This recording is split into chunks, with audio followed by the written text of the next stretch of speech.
സംസ്ഥാനത്ത് ഇന്നും നാളെയും അതിതീവ്ര മഴയ്ക്ക് സാധ്യതയുണ്ട് എന്ന മുന്നറിയിപ്പാണുള്ളത്. പത്തനംതിട്ട, എറണാകുളം, ഇടുക്കി ജില്ലകളിൽ റെഡ് അലേർട്ട് തുടരുകയാണ്. തിരുവനന്തപുരം, കൊല്ലം, ആലപ്പുഴ, കോട്ടയം, തൃശൂർ ജില്ലകളിൽ ഓറഞ്ച് അലേർട്ടുണ്ട്.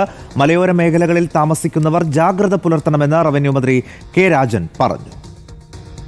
നിലനിൽക്കുന്ന ന്യൂനമർദ്ദത്തിന്റെ സ്വാധീന ഫലമായിട്ട് ഇന്ന് വൈകുന്നേരവും നാളെയും ശക്തമായിട്ടുള്ള മഴ പ്രതീക്ഷിക്കേണ്ടതുണ്ട് എന്നാണ് IMDയുടെ നിരീക്ഷണങ്ങളിൽ കാണുന്നത്.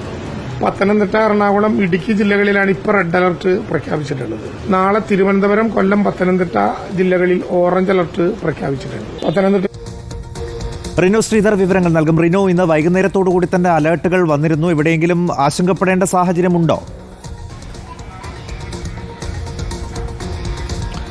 നിലവിൽ അല്പസമയം മുമ്പ് കേന്ദ്ര കാലാവസ്ഥാ നിരീക്ഷണ കേന്ദ്രം നൽകുന്ന ബുള്ളറ്റിൻ അനുസരിച്ചും മാറ്റമില്ല എന്നുള്ളതാണ്. കാരണം ഉച്ചയ്ക്ക് ലഭ്യമായിട്ടുള്ള വിവരങ്ങൾ തന്നെയാണ്. പത്തനംതിട്ട, അതുപോലെ തന്നെ എറണാകുളം, ഇടുക്കി 3 ജില്ലകളിലാണ് ഇപ്പോൾ റെഡ് അലർട്ട് പ്രഖ്യാപിച്ചിട്ടുള്ളത്. തിരുവനന്തപുരം, കൊല്ലം, അതുപോലെ തന്നെ ആലപ്പുഴ, കോട്ടയം, തൃശൂർ ജില്ലകളിൽ ഓറഞ്ച് അലർട്ടും നിലനിൽക്കുന്ന സാഹചര്യമാണ്.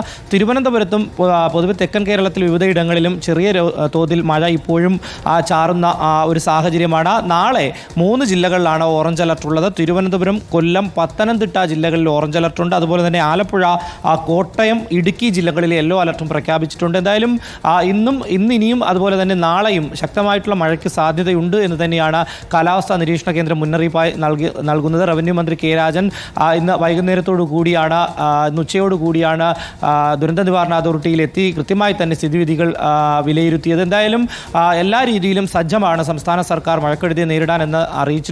എന്തായാലും നിലവിൽ ആശങ്കപ്പെടേണ്ടുന്ന സാഹചര്യമില്ല. ഒരു സ്ഥലത്തും തന്നെ ഒരു രീതിയിലുള്ള ബുദ്ധിമുട്ട് മഴക്കെടുതി മൂലം ഉണ്ടായിട്ടില്ല എന്ന് തന്നെയാണ് നമുക്ക് ലഭിക്കുന്ന വിവരം. എന്തായാലും നിലവിൽ ആശങ്കപ്പെടേണ്ട സാഹചര്യമില്ല. ഒരിടത്തു നിന്നും അത്തരം വാർത്തകൾ വരുന്നുമില്ല. റിനോ ശ്രീധരാണ് വിവരങ്ങൾ.